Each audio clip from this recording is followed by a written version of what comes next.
तोहरा नैना के जादू चल गइल हो, दिलवा हमारा से बहकल गइल हो। जब से देखनी तोहरा मुस्कान, जब से देखनी तोहरा मुस्कान, रात रात दिन बस तोहरे नाम। ओ सजनी ओ रानी, तू ही बारू दिल के कहानी। दीदारवा लागे मनवा, लागे मनवा, तू ही बारू हमर जिंदगानी है।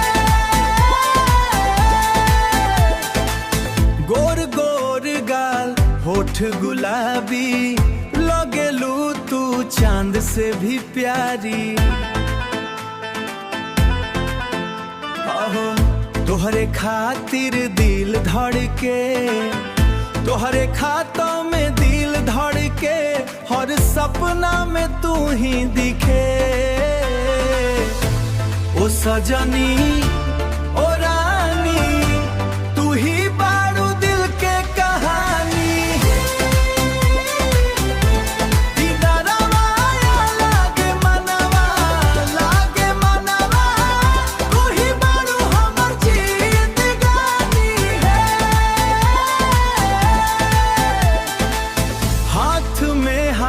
दे दा सजनवा, साथ निभाइब जन्म जन्मवा। रब से बस इहे दुआ, कभी ना हो खस तू जुदा। ओ सजनी